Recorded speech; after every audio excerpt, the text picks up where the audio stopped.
On débute le bulletin dans nos forêts, puisque la tension entre le gouvernement Legault et les Premières Nations dans le dossier du régime forestier semble diminuer alors que les discussions ont repris après avoir été suspendues pendant plusieurs semaines. Et Élise, une rencontre a eu lieu hier entre les deux parties pour faire le point sur le projet de loi 97. Oui, l'Assemblée des Premières Nations Québec-Labrador a pu faire valoir sa position à plusieurs ministres, dont celle qui pilote la réforme, Maïté Blanchette-Vézina. Les chefs ont pu rappeler au gouvernement qu'il a maintenant tout en main pour passer à l'action et qu'ils tiennent à 3 demandes très claires, soit le respect des droits ancestraux et des traités, une vraie cogestion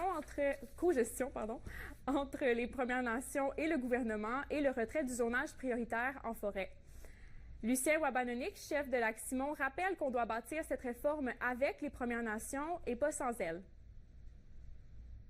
C'est une réalité historique.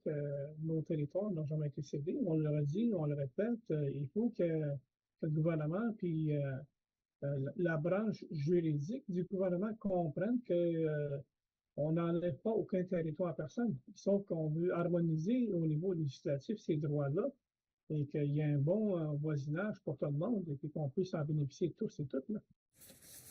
Bon, une fois que ça c'est dit, Élise, comment sont reçues les demandes des Premières Nations?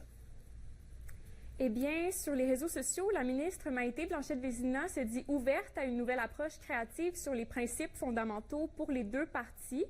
Le ministre Yann Lafrenière, lui, croit que le projet de loi 97 doit être modifié pour respecter les droits des Premières Nations. Il affirme aussi que l'industrie forestière est prête à collaborer avec elle pour un projet pilote d'aménagement du territoire. Puis, Lucien Wabanonik me rappelait tout de même que ces échanges avec le gouvernement ne sont pas juste politiques, mais vraiment, ils concernent l'avenir des membres de sa communauté.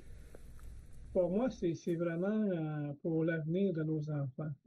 Qu'elles puissent avoir et utiliser un territoire qui est sain, qui est de qualité, où il va faire bon vivre et faire nos activités. Puis ça va bénéficier tous les autres utilisateurs. L'obstacle, parce que c'est perçu comme un obstacle par les gouvernements, les droits d'État protectants. Mais moi, je pense plutôt que ça vient équilibrer la surexploitation. Les Premières Nations multiplient quand même les moyens de pression pour dénoncer le projet de loi, comme l'installation de barrages routiers au nord du lac Saint-Jean. Dans la région, le Lac-Simon prévoit une manifestation pacifique en septembre. C'est donc un dossier à suivre. Merci beaucoup, Élise. Au plaisir.